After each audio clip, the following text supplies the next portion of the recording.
Good evening, DFS and football fans, and welcome to a Monday night edition of the Big D Podcast. Before I bring in the night's special guest, please subscribe, like, and share the Spunky Spectrum Sports YouTube page. Got a lot of other content coming out, including a UFC 265 episode, so I can't wait to show that, and all the other exciting episodes we have.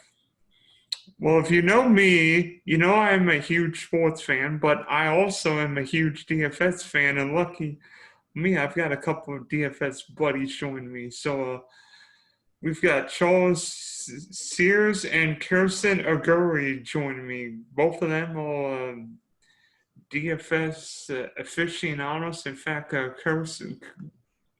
Gerson founded the Fantasy G podcast and co-hosted the and now he's co-hosted the Armchair FF, right? The Armchair Fantasy Podcast on the Going for Two Network with Jeff Lambert and Tim Strobo. Thank you. We do a show every Friday. Yeah, so thanks for joining us, guys. Thanks for having me.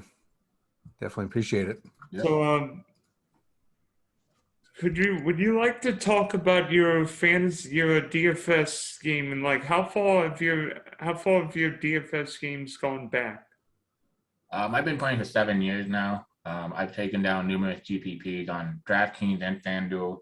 I've won two $50,000 tournaments on baseball, a bunch of GPPs on NFL, and then basketball. I won a 50 grand, I think, one time, and then I just kept winning consistently. But I love DFS. I do it every year. I mean, all year round. My favorite sport, football, though, because GPP is just the money maker. And I'm more of a GPP player than cash game. I don't mind cash game, but the thing is, to me, it's boring. So I'm a big GPP player. I max out the Millie Maker. I'll max out the Mini Max. I'll max out I'll play single entrance and three max entrance, because I think there's a lot of ways that you can be different there. But I play DFS for basically not a living, but mostly just like a side job. And then Charles? Pretty much very novice into it. I'm a big nerds guy, numbers guy. I played poker I'm 37, so about 17 years now. So like it was just an easy transition once I had found my way into DFS. Mostly a micro grinder. I stayed with like the mini maxes. I'm in the same boat as Gerson, where I'm a big tournament guy. Cash games, I'm not looking to double up. I'm just looking to spike that big first place, like 10, 20,000 payoff with 150 lineups, see if I can get two of them in the top 10 and just start, printing money. So I've been doing DFS for about like 4 or 5 years now. Probably a break-even player right now, but I mean, like I'm also like was busy with other things in life, like, jobs and whatnot. And now I'm a real estate agent. So now I can take a little more side time to poker and stuff at my own will. Like I can make my own schedules at this point. So I'm definitely looking forward to going a lot harder this year on it. So that's pretty much it. When you first started playing DFS, what were the challenges? For me, the challenge was trying to find out what the edge was. Coming from a poker background and just when I play any type of game, just elitist, like trying to find like, what makes other people better.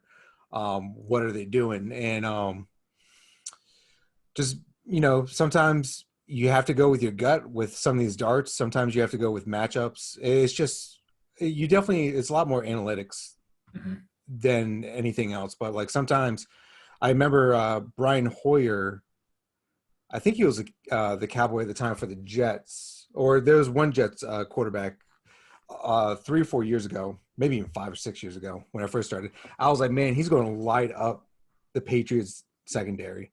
and he went off that year, and I wish I would have played more lineups with him. But I was still a novice, so like I was playing like a couple $1 entries, a 3 max entry. Was it Ryan Fitzpatrick? What was that? It was probably Ryan Fitzpatrick, wasn't it? No, it was like Hoyer or someone like pretty random, like 5-6 years ago. It was just like the Jonas Gray against the Colts on Sunday. Oh, I remember that. Ooh. Yeah, I mean, it definitely felt good when I got that call shot. Because like, there's just a trend. Like, it's a lot of trends too. Like, if you find the trends, you should be at least breaking even in DFS. I feel like New England for like the last 5 years, they always struggle in defense the first 6, 8, 10 games, but then they figure it out towards the end, and then you essentially don't play anyone in defense in the last 6 weeks of the season, because they're just going to lock down. They're going to game plan for, Belichick's going to figure out how to work that defense and get all of his best players on the playmakers, essentially. So that was pretty much my biggest thing of my biggest hurdle is just like trying to find that edge and relying on patterns and everything like that with DFS. Gerson? My biggest hurdle was not knowing what I was doing. I didn't know what I was doing at all. So it's kind of like what Charles said, research. You had no knowledge of what kind of research, but once I started seeing the name, I'm pretty sure Charles knows these guys and Dylan, Condia, let's see, 2-1 Hoop. There was a bunch of them. Luke Croy, there was a bunch of them back in them days. They were dominating the industry. It's what Osmo is now. And I was wondering to myself, these guys, I see them at the top every single freaking week. And I'm like, what do these guys know that I don't know?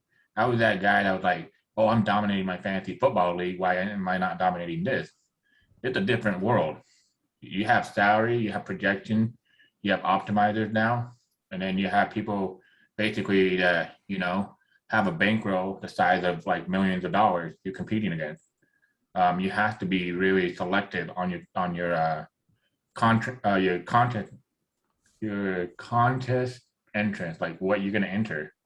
But if I could take anything from back then, it's just getting good research tool, getting good knowledge and advice from people, whether it's a podcast, whether it's a article, or whether it's a tool that optimizers are really one of the most popular ways to dominate the field. But projections are the king. If your projections are great, then you should be doing good. But back in my days, for 3 months, I didn't know what the hell I was doing. Then I used this very powerful tool that everybody uses every day called google.com. And I typed in DFS, how to be better. Next thing I know, there's a website, many websites. And back then it was RG that was dominating it. But now there's so many other ways and so many different outlets.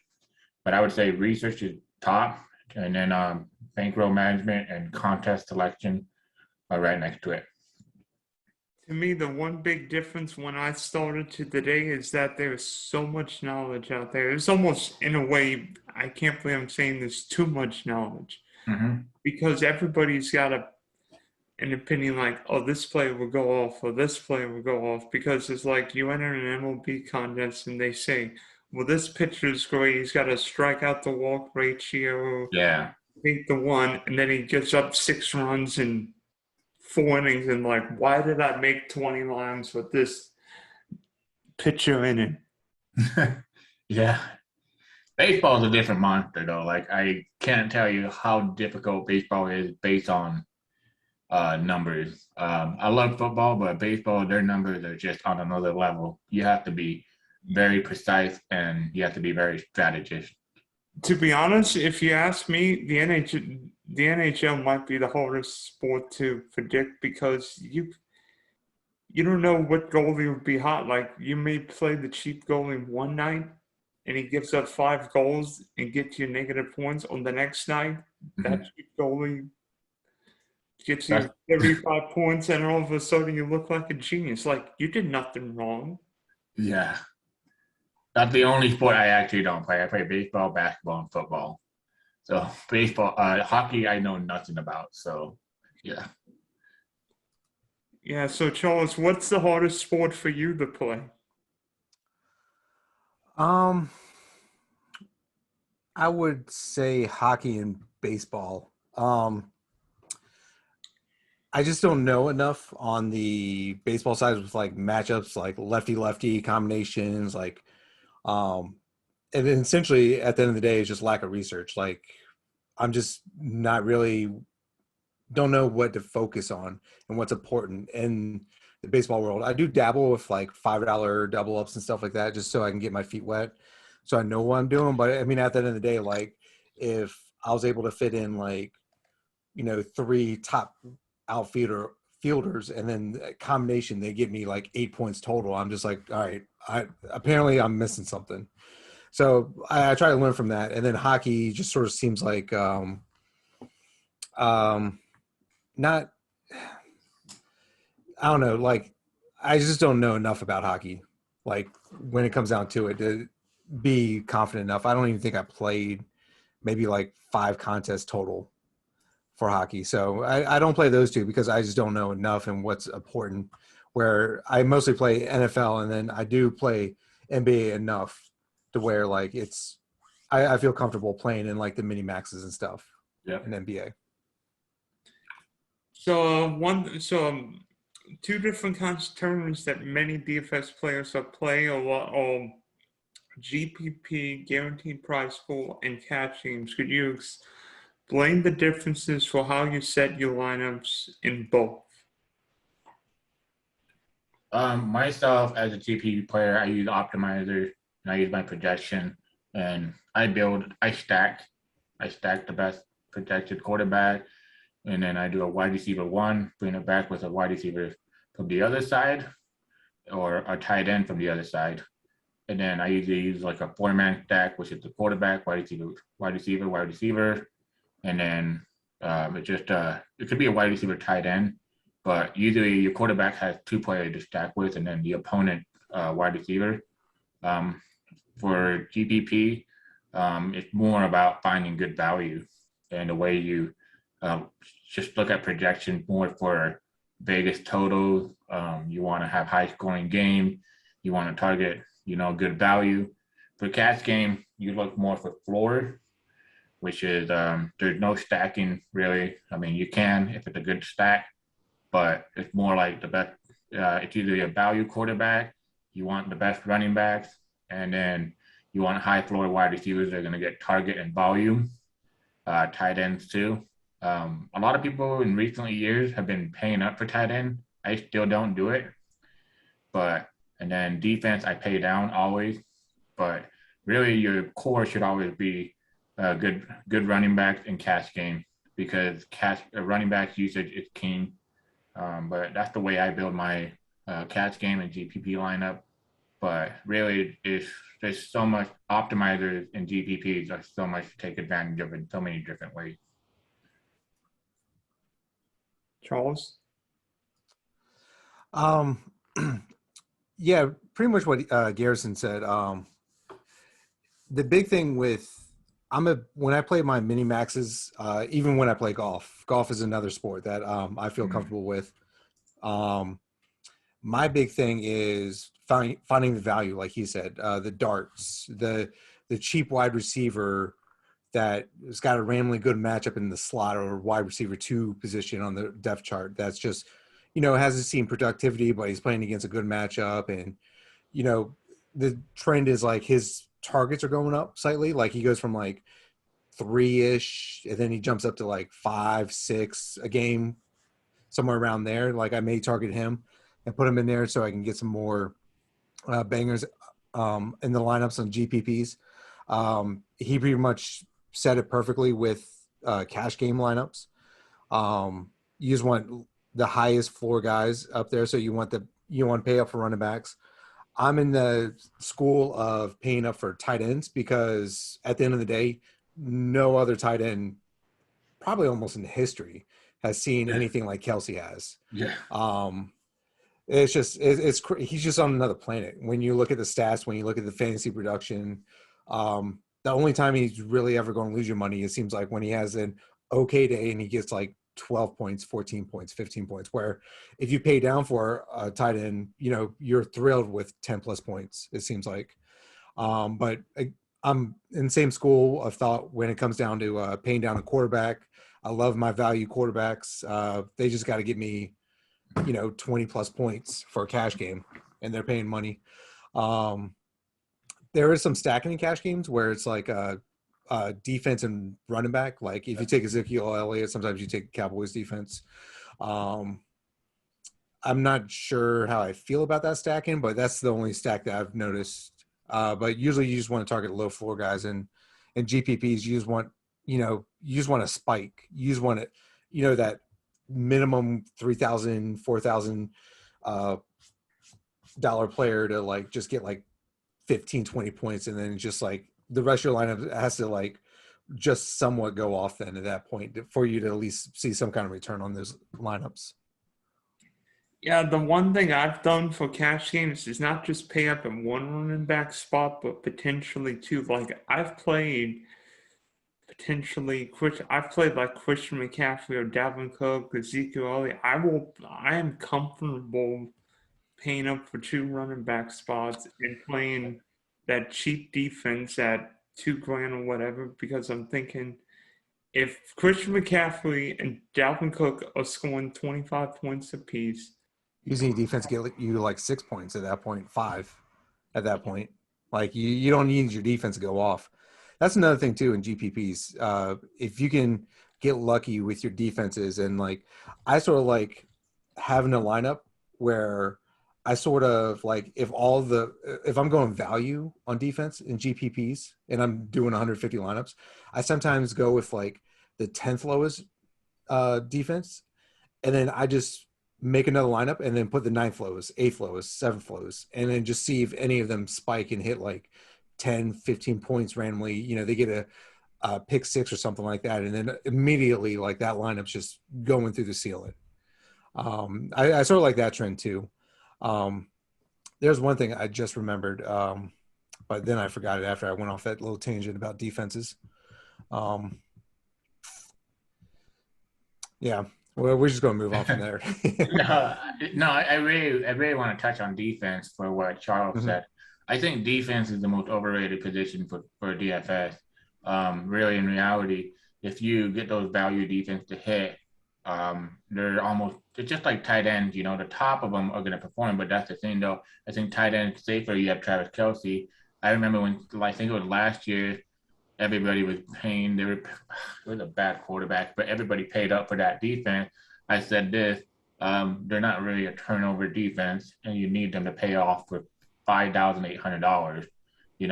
Price variance matters a lot, no matter what kind of offense they're playing. These are NFL players, So, I think with defense, you want to find a good value, because the position that it's rare occurrence that scores more than 20 points that for their value and provides you 6 to 7 times value is defense. But if you're going to pay up for it, you're going to lose salary, and you won't be able to pay up for like players like Christian McCaffrey, Dalvin Cook, the Devontae Adams, even if you want to pay up a quarterback like an Aaron Rodgers or something, but I think defense is one of the easiest way to get value. And there's a lot of good week 1 defense, so I'm excited for this week 1. Well, I'm glad you mentioned week 1, because let's get into some of the week 1 DraftKings prices. If you look at when I saw the prices come out this past weekend, I'm like, ooh, interesting. So The first thing I noticed was, one, the Kansas City Chiefs are not expensive. They are uber expensive. I mean, Patrick Mahomes, 8,100. Cheetah, 8,200. Travis Kelce, 8,300. That would be 24,600 for Chiefs make a stack. Yeah, I don't think that's going to be possible. Like, I might randomly make one, just so it's just in the 150 lineups, and it's just like, all right, let's see if this one just randomly goes off. But I don't even know like what you have left over if you stack those 3 guys. Let's see. Gosh, what were you? Boom. You're averaging 4,200 per player after that point. Yeah, you're not going to be able. So you throw in like a random defense like Atlanta, maybe, because they're playing Houston, maybe. Atlanta. We'll throw Houston up there. I like Jacksonville with a rookie quarterback or Minshew. That gives you 4,600 per player, but that's essentially all darts with no running backs either. So to go off your Kansas City point, there is one Kansas City guy that's not really priced up there that could be really good for week one. I think I know who you're saying. Yeah, oh yeah, Mr. Allaire. Yes, Edwards Allaire at 6,600. He is what 1, 2, 3, 4, 5, 6, 7, 8, 11th costed running back right now, 11th highest. Like that's just silly value for his production. Yeah, and he's gonna be the bell cow there now with no Le'Veon Bell. After Le'Veon Bell left, he's basically a top 12 running back. And if he would have gotten one more touchdown, he would have been a top 7 running back. So not after he left, after Le'Veon Bell kind of like was out of the picture, you know. Ooh. You know, so I really had McKinnon though. Now that's interesting. Yeah. The thing is I like McKinnon. Like, don't get me wrong. I think McKinnon actually, when he's healthy, he can be a decent NFL running back. But I think in this game, if you guys remember last year where it was Cleveland versus Dallas, high scoring game, I have that kind of like vibe in this game. So I actually like both sides of the game, but I'm trying to go cheaper. And that's the thing. Week 1 is the king of all king with value. I tell you this right now, every week 1 for the last 4 or 5 years, I've always tried to find good values. And once you find good values, you can build good constructive rosters. I think week 1, we get a lot of the rookies that people were targeting, but in reality, there's a lot of undervalued prices on players. But I mean, if that's a lot of money though, you're only be left with 4,400. Yeah, you can't even do that. Like the only way you're playing the top 3 KC guys is like you just like, all right, I'm paying up here for wide receiver, and I want Tyreek Hill instead of like Calvin Ridley for whatever reason. That doesn't even sound good. Like I would just take Calvin Ridley, and like $100 more, you get Devontae Adams, which I don't know how New Orleans is looking this year in their secondary, but I mean like Devontae Adams is like almost matchup proof. It seems like. So talking about that 8,300 price on Kelce too. I mean that's paying for premium. I mean I get it. He might exceed 8,300, so it'd be like 2,400 points if he was getting 24 points. With his production, if you play Kelce in every single entry lineup and you can make it work, I think it will eventually be net positive. Yeah. And like single entry, maybe 3 max entries, GPPs, just because of his production. Like so season long fantasy, like redraft, like I drafted Kelce in like the 2nd or 3rd round, and he never moved from his spot until I had a bye week. Like I never had to think about, do I have to play Fant or Tanyan this week or Ingram or Hooper, because that position is just so inconsistent where Kelce will give you your consistency. And I lost in the quarterfinals, or I'm sorry, semifinals, because Kelce had like a 14-point week or something like that, something crazy. And it was just like the consistency is just so there. Targeted 15, 15, 10, 13, 12, 12. Like he's pretty much on the same level as like Devontae Adams, Tyreek Hill, Calvin Ridley, Hopkins. Oh, seeing Hopkins at 7,800 seems like disrespect. Yeah, especially with a soft matchup against the Titans. Yeah. But I think real quick on the other side of the ball in the KC Cleveland game, I love Baker Mayfield's price at 5,900. I love Landry at 6,000. I love Beckham at that short price of, what is it, 5,400? Like that would be the ultimate contrarian stack. That's the way I'm going in this game. In this game, I'm going for the Browns. While I think Kansas City's offense is incredible, I think the Browns' offense can match up with them. And the thing is, like, you can stack the game too, and just like maybe you could fit in Tyreek Hill or Kelce in that lineup then, because you're able to get it. And the over is at 52.5 right now. It opened at 53, so And that game's probably going to be going off. The Chiefs are really good week one. So Kansas City will be ready. Yeah. I mean, it's just, to me, this game, it's probably going to be one of the highest games we're going to target. There's other games that I like. To me, is I'm targeting more the Brown side because they're cheap. And if I can get one of those stud Tyreek Hill or Kelce on the way back, then that's the way I can be.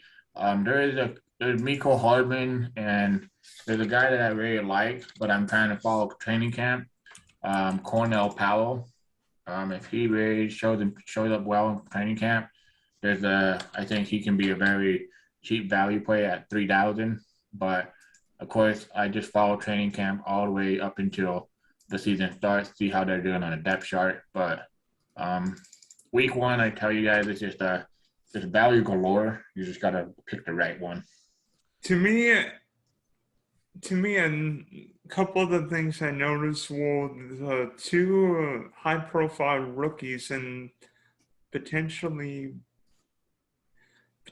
cheaper price than I thought. I mean, Jamal Chase, the Bengals wide receiver, is only $4,800. I know the Chargers should be better on defense. Hopefully, Derwin James stays healthy, but Lord knows how many targets Burrow and Chase will rekindle. And then Kyle Pitts is only $4,400 and a really good. Are you talking about Chase on the Bengals? Jamal Chase. Yeah, they're playing Minnesota. Yeah. No, I thought that. Oh, yeah, they're playing. Which is technically a better matchup. Oh, I thought they were than the Chargers. Chargers playing Washington football team. My mistake. Thank you. Yeah, I'll take Chase against Minnesota. Anyway, yeah, I'll take him against Minnesota. That's probably better. I'll take T. Higgins at 4,700, exactly. 100 cheaper than that, Maybe. Or Tyler Boyd that's only $400 more. Yeah, all three of those wide receivers will probably be like splashed in all. Like I would probably say maybe half my lineups, just like I could fit him here. And then you can run it back with Dalvin Cook or Justin Jefferson and be just fine. You go Jefferson for sure. Yeah, you go Justin for first. You can't. Maybe it's just me, but when you run it back with a running back, that's negative correlation. Running back with wide receiver. Yeah. Yeah. So basically, what about this crazy stack though? McCaffrey and Darnold. I'm telling you this year, I love Darnold. I think Sam could be a top. The price tag on Darnold at 5,000, and then you just put McCaffrey with them, and it's just like, okay, you got $5,000 per player after that point. You pay down defense. We'll say. Who are you running it back with on the other side for the Jets? Elijah Moore? Oh gosh. That's the problem. I have no idea That's a good question. I never even looked at that. Let's see. I love Elijah Moore. I think he's the best wide receiver on their team. But I mean, you can go. All the running backs are cheap too. They're all under 5,000. Yeah. So like you can go Tevin Coleman if you really want to. Oh, Lord. Corey Davis is there. I don't know how much James Crowder is going to feed into that.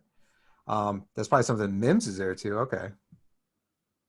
I didn't realize Mims was still there. Moore could be a good choice as a flyer for 3,000. Yeah, Elijah Moore is killing it. I expect Elijah Moore to be one of the best values week one. I mean, I always tell people if you follow training camp, you kind of get a feeling of who the real difference maker is. Elijah Moore is $3,000. I'm telling you, he's going to be one of the most popular choice. And Zach Wilson, while he struggled in training camp the first day, the second day he actually looked better. But Zach Wilson is going to start, obviously. Mm-hmm. So he had a big-ass bomb to Elijah Moore. And Elijah Moore is one of my favorite wide receivers as a rookie this year. So at $3,000, I expect him to get target. And he's probably their number one wide receiver. But obviously they're going to say Corey Davis is due to, he's a pro player that's been playing now, 4 years? So he got that big contract, $39 million for 3 years or something crazy like that? Yeah. Now, here's a question. So you're paying $3,000 for more. Say he doesn't bust. What is the number of targets you're looking at to be, okay, that was a good gamble? 5? with For a 3,000 price $3,000 tag? wide receiver, I look for at least 5 to 6. 5 to 6. Okay. Yeah, the thing is with me, when it comes to a player that's 3,000, I don't ever put expectations on them to exceed. Well, yeah, you write off at a punt because Yeah. you're just like, okay, he only got 2 points, whatever. Yeah. But I mean, if he's targeted 5 or more times, then you're happy with that. You're more happy with that decision than you are like, oh, I could have went somewhere else with that punt. I think the biggest thing in this game is the Cincinnati Bengals defense sucks. They're not good. They're really bad. And even though I expected them to go offensive tackle or work on their line, and in the first round, and they went Jamar Chase. So it's obviously telling you that they don't care about their defense or offensive line. They didn't really do much to improve it. And this game is not going to be a shootout. It's going to be more of a win for the Bengals, in my opinion. I think Zach Wilson's going to struggle sometimes. Whoa, you mix up your teams. Bengals are playing Minnesota. Jets are playing Carolina. Oh, you confused me for a second then. Okay, so, yeah. So, wait. So the Jets are playing Carolina. Yeah. Well, their defense sucks too. So yeah, the over-under is only at 43 though for two bad defenses. So that sort of tells me okay, is Christian and the Panthers are -4.5 favorites. So that just tells me that Christian McCaffrey is probably going to be again 40 to 50% of the yardage. Yeah, more likely. Okay, so yeah, I mean, I guess to go back to your question about the value and stuff. I think, yeah, I mean, the Carolina Panthers for the Jets, and then the Minnesota Vikings defense secondary was horrible last year. So I actually don't mind that either for the Cincinnati Bengals. I really think the Cincinnati Bengals stack is gonna be one of the most popular ones because they're just gonna sling it with the Vikings. So I like that game for sure. Which is crazy because they have Joe Mixon back there, which seems super value at 6,200. I like Mixon. That's one of my favorite running backs on this week one. 6,200 for a workhorse running back that's probably going to get 80% of the usage. They said it in the offseason that they're going to use him as a bell cow running back. And I look for my running back. I look for usage. I look for targets, volume, and everything. Volume is key at running back. And to get a running back, let's be honest here. In fantasy, we think he's at least a top 12 running back. To get a top 12 running back to be the 1, 2, 3, 4, 5, 6, 7, 8, 9, 10, 11, 12, 13, 14, 15, 16th running back salary-wise, that's pretty amazing. No, for sure. And when he's healthy, he always produces. He seems like as long as he stays away from injury, you're happy with Joe Mixon in your lineup. And no Gio Bernard there anymore. What was that? And no Gio Bernard and oh yeah, no Giovanni Bernard, of course. So Perrine's his next in the line. So I've actually got a cheaper, maybe better running back value. How about $400 cheaper, 5,800? Mr. Raheem Mostert against a hitter for the Detroit Lion team. I don't like that because Trey Sermon has been the running back that they've really touted for in training camp, and they've traded up for Trey Sermon. The other thing is he's running with the starting offense, and in an offense like that, you're turning the running back by committee. So I really rather just have other running backs that are going to get closer to bigger volume. There's a running back right above him called Antonio Gibson. I mean, he can. Yeah, I like Gibson. I am a little worried about the Washington offense with Fitzmagic at quarterback, and I think the Chargers defense will be better. No, are you kidding me? If anything, Fitzmagic sort of opens up Gibson. It's okay, this guy's willing to chuck it down the field, so we got to play a little bit deeper. And then, Gibson gets 15, 20 yards or something. And their offense got better with Samuel there, Dynami Brown, Terry McLaurin being healthy. That offense is going to be very underrated this year. Logan Thomas, yeah. They got Curtis Samuel? Yeah, they got Curtis Samuel.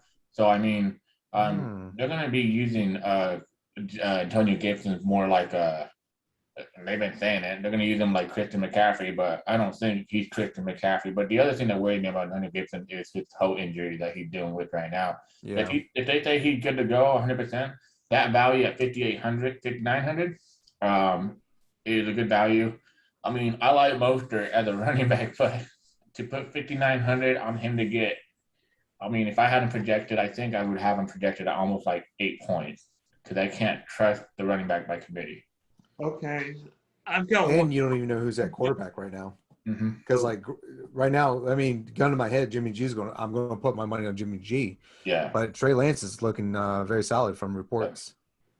I've got a cheap value this week, and for week 1, excuse me.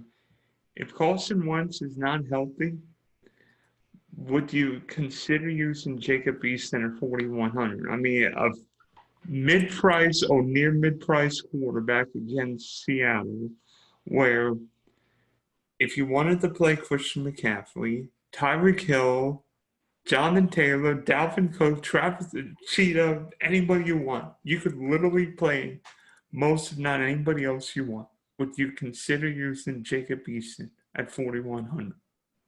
Or is that too risky where you could use like Donner on 5K or other quarterbacks? No, because he can be also a quarterback to get you negative point. He can also be a quarterback that gets you only 4 to 5 points. When I look for my quarterback, I look for a high floor, a floor and high ceiling. There's a lot of good quarterback value week 1. I mean, if we were going the lowest in salary, I'd rather have probably Zach Wilson or Sam Darnold in that game. You know, I think Sam Darnold is 5,200. Zach Wilson is 5,300. They're both 5 grand. Yeah. Okay, but here's the thing.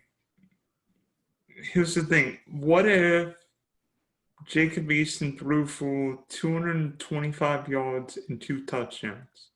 Well, then you're doing an end zone dance in your living room.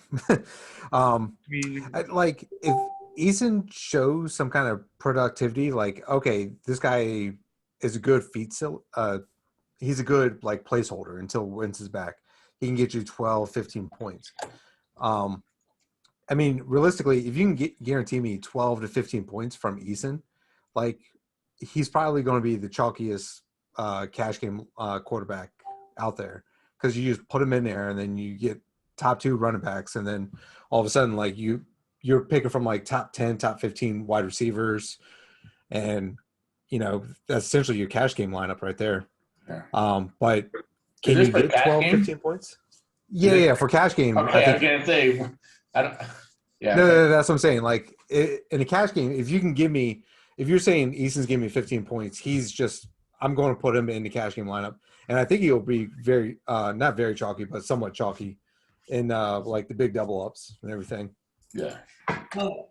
What stud player would you not play week 1? Week 1. Well, okay. How about this? Let's do a by position then. If everyone's healthy, by position. Probably. Let me see. Well, stud quarterback. We're talking about right now. Yeah, we'll say from Rodgers up. Or anybody. Well, anybody for that matter. Deshaun Watson. Well, if he's able to play. Yeah. I think. From Rodgers, I wouldn't. From Rodgers, I don't know if I would play him. Rodgers up. I'd have to say Josh Allen in Pittsburgh defense. I think, I'd be honest, I don't think the Steelers will be that great this year. I think Josh Allen be a contrarian play, but who's the Bills starting running back? Me? Moss.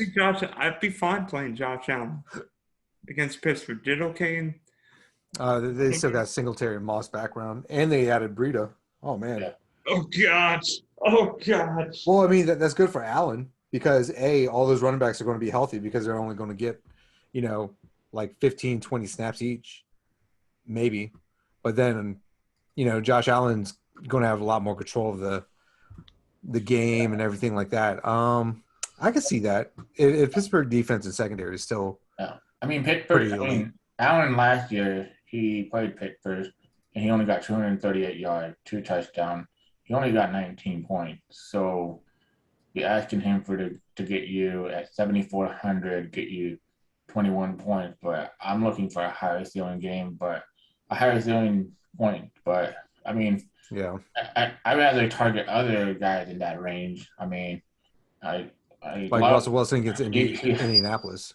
yeah, even Kyler Murray for Tennessee Titans secondary. I mean, that's an awful secondary. They didn't do nothing to improve it. And hell, to be honest, I'd probably even do Aaron Rodgers right at that 6,800 price range. But to me, Josh Allen at 7,400. I mean, I get it. He has that rushing upside. He's a canonical quarterback. But to me, that's just who I probably wouldn't pick. Who do you say, Charles? I say I probably wouldn't play Aaron Rodgers, but now after talking about price tags and everything like that, I definitely agree with you that I wouldn't pay 74. Like I would rather pay up for Murray, Yeah, 200 more. I'll pay down for Russell Wilson. yeah. Watson against Jacksonville. I sort of know what I'm getting there. I don't think Rodgers against New Orleans is just like Yeah. I feel like he's only going to get you like a certain amount of points where you're just going to be like. I just don't think we're excited about the New Orleans offense to match them point by point. That's fair. That's fair. Oh, look at this game stat though. Aaron Rodgers against Carolina. He only got you 18.3, 32 points. It's like you think that's a slam dunk spot right there when he's playing against Carolina's defense, but How many did Rodgers get in the dome last year? I don't think they played last year. Week I'm 3. looking.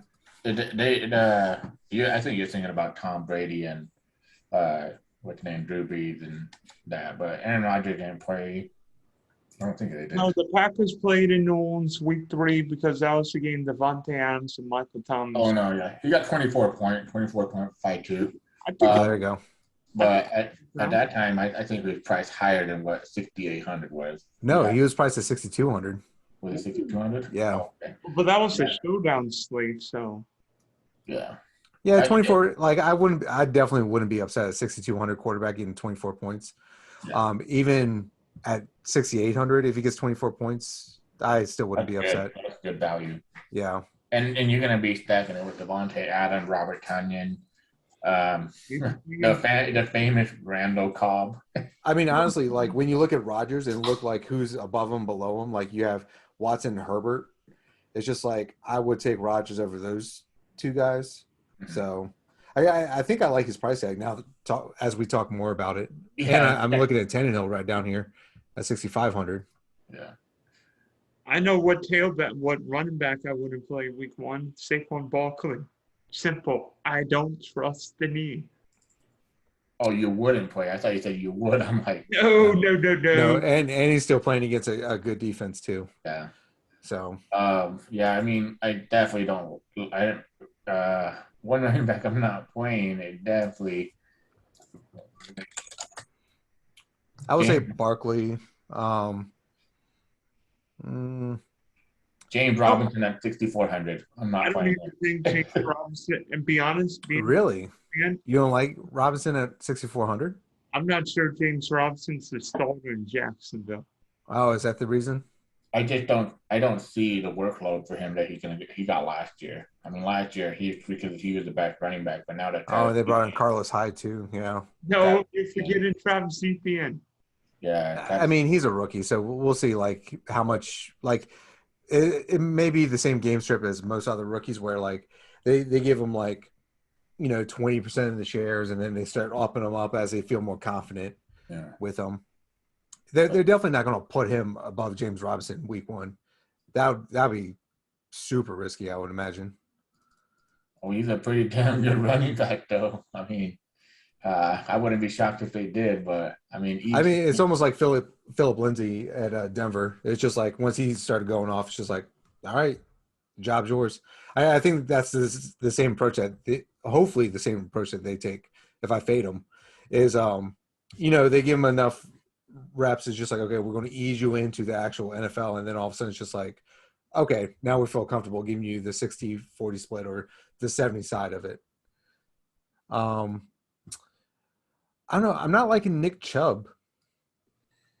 I don't know. It seems too high of a price tag for. Yeah. 72. That's like the only thing that screams out to me. Yeah, I think, be honest, I think all the Cleveland players would be very contrarian. And Chubb might be the most contrarian of all of them because he's so expensive. I mean, Baker's. Yeah, Baker, that's expensive. I would almost want to go down to Swift if I'm even thinking about playing Chubb, or even Aaron Jones at 68. Running back, I actually just looked at his price tag and I'm like, I don't know if I pay that. It's Jonathan Taylor being $8,000. Yeah. I actually would be comfortable playing Taylor. I don't think 8 grand's that crazy for him. I don't think 8 grand's that crazy. Whoa, he's not going to have a quarterback. That's the problem. Well, perfect. Then he'll get 59 touches. No, well, it's almost like the Cowboys last year. Like, Elliott, definitely one of the best running backs in the game right now. Without Dak Prescott, he couldn't do anything. Like, they had to mix in Pollard, and Pollard actually showed some production because no one really game planned for him. But, like, when you have a backup quarterback and he's trash, they're just going to stack the box up and just like, all right, your backup quarterback's got to beat us now. Good luck. So, I mean, like, even Elliott couldn't, come out ahead in that situation. So, I mean, Jonathan Taylor, he could be on Elliott's level, but I just wouldn't risk it. Yeah. Like, you need a quarterback to sort of help open it up. That's why Gibson sort of sticks out to me because Fitzpatrick, everyone knows it doesn't matter who his wide receivers are. He's going to chuck the ball, and he can and he will. So you got to respect that to some degree. And then all of a sudden that opens up the running game a lot more. Holy crap. Derrick Henry's 8,800. Yeah. That's just – DraftKings didn't give any running backs the discount. Yeah. Like, honestly, the top 5 running backs, like, I would probably fade Henry and Taylor. Yeah, that's what I'm thinking. I like Kamara. Kamara's always a solid workhorse. He puts in work. He's only going to be better now because no Michael Thomas, so. Yeah, how many touches could Kamara get now? 50? Just give him the ball every other play. Yeah, we'll see. I just to me it's I think volume is king, but sometimes like you can get the volume, but you got to produce it. And Taylor, Robinson, Henry, Chubb. I mean, Chubb is she's gonna get the workload, but I think with them they're gonna be coming from behind, and Kareem Hunt, the pass catching running back there, so he's gonna get more touches. And we've seen in the past, even last year, like whichever running back's running better against the defense, they're just going to go with him. Like no one's set as the main guy. Hunt 5,500, so that could be a running back you can target in that game. In revenge game, Kareem Hunt revenge game. Oh yeah, huh? Shoot, the revenge game, Sam Darnold against the Jets. Ooh, how about How about all revenge game? Sam Darnold and Matt Rule, because he could have been the Jets coach and now he's in Charlotte. Yeah. What about – no, go for it. No, I mean, I thought what's his name? Matt Rule was that, like, he had a coaching opportunity before that. Didn't he? Maybe I'm confused. I'm not sure. But I don't know. I mean, I don't. One of the biggest things I don't do in DFS is revenge narrative. I think that's one of the biggest traps. It's definitely a trap for sure. It's a miss. Like, really, these players get paid millions of dollars to play the game. If they need any more motivation than to go out there, in football, it's the hardest sport to actually do it. In basketball, I can understand because you can go out there and be a prima donna and hog the ball. But in football, the plays are called for you, They're not exactly Oh yeah, hey, dude, we know. I mean, unless you're Terrell Owen and you're complaining about it, you want the ball 15 times, 20 times, then maybe they'll give you more targets. But in football, revenge narrative is very hard. Yeah, like there's only a few players I would imagine the revenge narrative is actually good, and one of them is named Aaron Rodgers. Like if he would ever leave Green Bay, I think the Green Bay game he's just going to light him up and just not stop. I was like, no, we're going to keep throwing the ball. That would be like Brett Favre when he came back to Lambeau the first time, right? Oh yeah. Which one, Minnesota or the Jets? I think Minnesota. Minnesota. That was a good one. I like that one. I think the Jets one wasn't totally personal, but the Minnesota one was for sure. Oh yeah. Now for wide receivers, I'm looking at the top wide receivers, and I am not hating any of these names that I'm seeing, like off the top. Like I'm trying to see, like I don't know, like if there's one I'm particularly trying to fade. If I'm jamming 150 lineups, because like all of them could do just so much work. Maybe Lockett. Because like I've seen DK Metcalf up here at 7,500, and it's just like, well, Lockett can easily put up DK numbers, and he's down here at 6,700, where DK is 7,500. I don't know, like maybe Thielen, but what do you think of both tight end receivers priced pretty close to each other? What'd you say? The Titans wide receivers are pretty close to each other. Like AJ Brown's at 71, Julio Jones at 6,800. I think that's fair because AJ Brown's got more reps. He's played the entire season with Tannehill, so he's probably going to get targeted more just off, just going in week one. I think the price range for both of them. I mean, I think that's fair. I mean, like, yeah, I'm not mad at either one of them. Yeah. Like But AJ Brown's shown that he deserves to be up there, and Julio Jones is definitely up there. It's just like, week one with a new team, new system, and everything like that. I can see that being priced $300 less than AJ Brown. I'm not mad at that. Thielen and Jefferson is definitely interesting. So there's three guys that I'm really probably going to target a lot in week one, based on their salary. It's T. Higgins, 5,900. Cooper Kupp, 6,000. Except Cooper Kupp's playing on Sunday night. Oh, is he? Okay, so CD Lamb, is that game on that game? No, it's not. Thursday. Oh my goodness. Well, you got the full slate? Dang. Yeah, hold on. Yeah, I mean, those were some of my favorite guys. No, I had projections up for myself, my own projections. Oh, okay.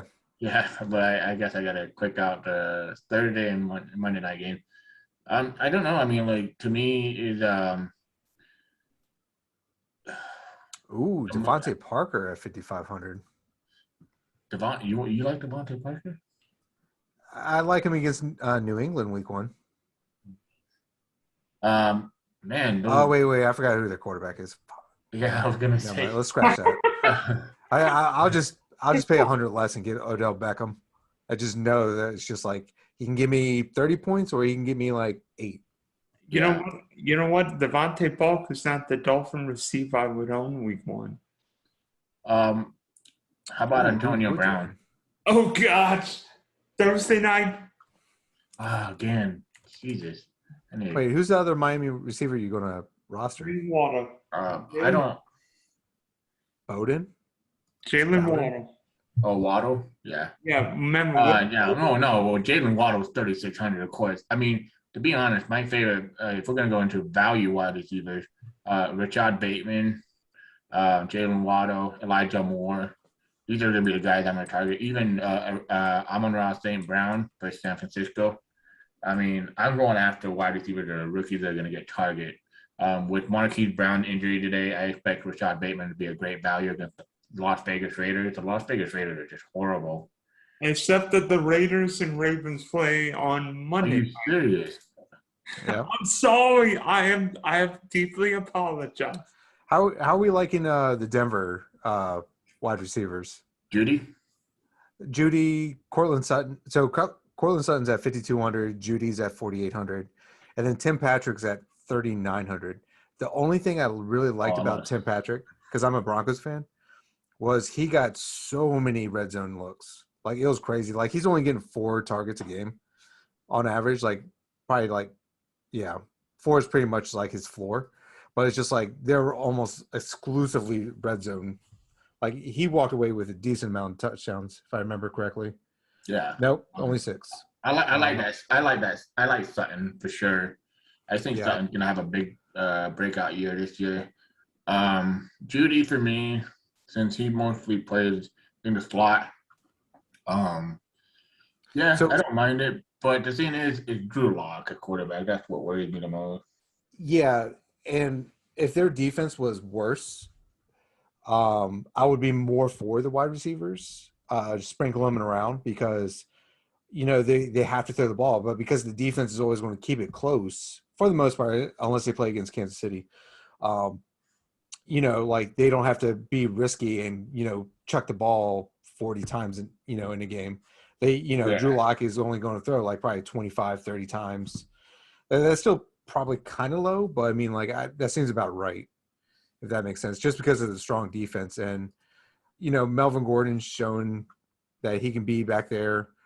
We still got Freeman, Javonte Williams. He's supposed to be, being in the mix too. So, yeah, like dude, being a Denver fan sucks because like I want to play them, but I know deep down in my heart, it's just gonna break your heart. Yeah, like it's just rostering them is just really bad.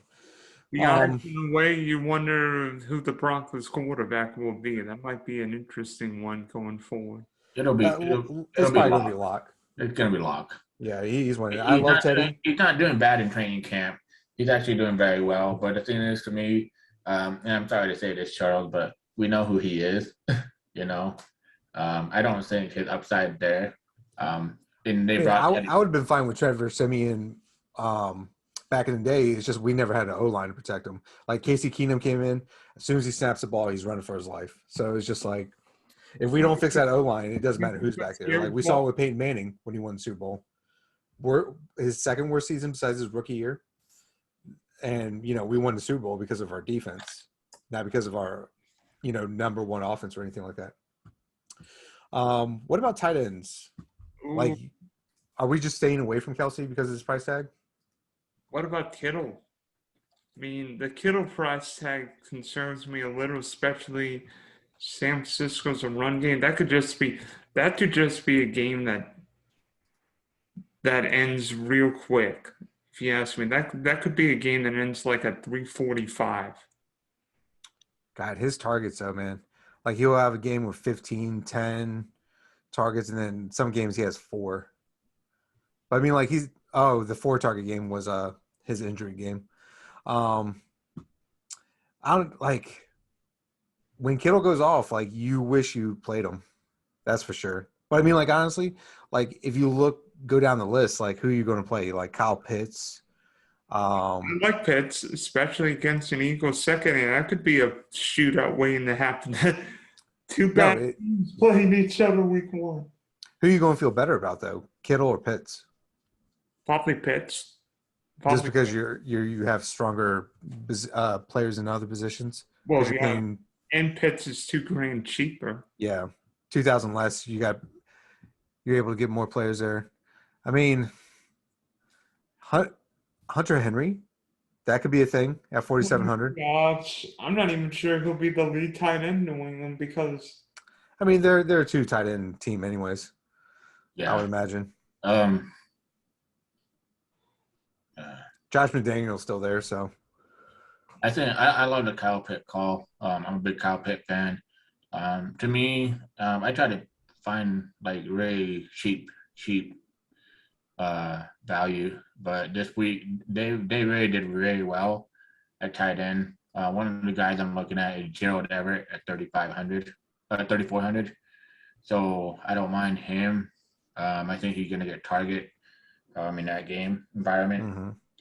But I haven't found a tight end that I really love, but I just keep coming back and to Gerald Everett. I wish there was a lot of tight ends that were on there that I thought maybe like, okay, we'll see, but I just keep coming back to like, okay, tight end I think I'm gonna pay up. I mean, Kelce, Kittle, but I love Hawkinson. I think Hawkinson's gonna get all the targets in the world. Yeah. That offense is not They destroyed. It's almost like they went through the Washington thing when they got rid of Pierre Garcon and Deshaun Jackson right after they got 1,000 yards each that year. They're just like, all right, we'll get rid of them. I think Hawkinson's my favorite tight end in the whole slate, to be honest, for price. But I get it. People are probably not gonna. They're gonna go target Kelce and Kittle, of course, because of Kelce for the game environment. Kittle, he's just gonna get target. But Hunter Ingram, Henry, I like Ingram. Denver is notorious for being bad against tight ends. Yeah, I actually like the other side is Noah Fant. I think Noah Fant being healthy is a very strong play.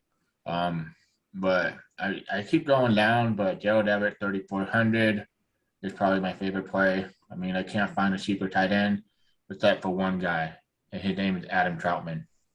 I love Adam Troutman this year. I think he's going to be a breakout tight end. I think he could be a top 12 tight end. And let's be honest here, top 12 tight end is not even impressive because you don't need that much production. But Troutman to me, 2,900, and he's going to get a lot of targets because no Michael Thomas. If you can name besides Callaway, the wide receivers behind him, Traquan Smith, but like it's Traquan Smith, Callaway, and Kawan Baker, and then there's Troutman. I mean, there's Kamara always, but the starting tight end, that's probably as low as I go, and that's the guy I really, really love to be like deep down in the barrel, bargain price. It's definitely Troutman. So, with or without Wentz, how are you liking Jack Doyle down there at 3,200? I'm not even sure he's the tight end you won. So there's more Ali Cox, and he's at 2,900. So, ooh, yeah. But I was just looking at it, and I was like, where's the, like, I was looking for Mo, and I forgot his name. And then it was just like, no, he's not higher than him. So it was just like, man, that seems really cheap. I wonder if these pricings came out after Wentz's surgery. No, they came out. Yeah, they've been out for almost a week now. So did you say with Wentz if he plays or without Wentz? I think without Wentz, I sort of like Doyle. Because, like, he's – like, for some reason, like, to me, like, that sticks out to me. Like, he's a very high-producing tight end. It's just he's been suffering last year because of Ali Cox is, like, also pretty much the same thing, just a younger guy. There's a guy I like on that tight end on the roster, and I wouldn't be shocked if he jumped both of these guys because they've been praising him a lot in training camp. His name is Colin Granson. This guy was basically what Adam Troutman was last year, very like a gem. But, I mean, those three tight ends are just really rough for me to swallow because I want production under my tight end. Because tight end is a position that I either punt or I go for high production. And to put my face on Mo Alley Cox and even Jack Doyle, I mean, I get it, but I want guys that are going to get target. Yeah. Okay. Yeah, it seems sort of like a pipe dream, realistically. All right. So thank you guys for joining. And hopefully week one turns into plenty of riches for all of us, right? Yeah, maybe in a couple of weeks, once rosters and everything gets more finalized, we can revisit and see, like, who the value guys are, who the cheap chalk guys are, because they're getting the starting position. Yeah, and Gerson, you also host a weekly DFS podcast. Could you say a few words on that? Yeah, it's the Armchair Fantasy Podcast on the Going for Two Network. The Armchair DFS Podcast, I guess that's what we call it. We do it every Friday at 7:30 Mountain Time. Every Friday till like week 16. But this year it's going to be till week 17 because we have 18 weeks for the season. And then I also do a show on the Going for Two Network on Sunday morning, and and I do it 1 hour before lock. So no, actually 1 hour and a half before lock, because the last hour I basically do my own stuff. All right. So thanks for hopping on, guys, and we'll see you later. Well, All right. Thank you for having us.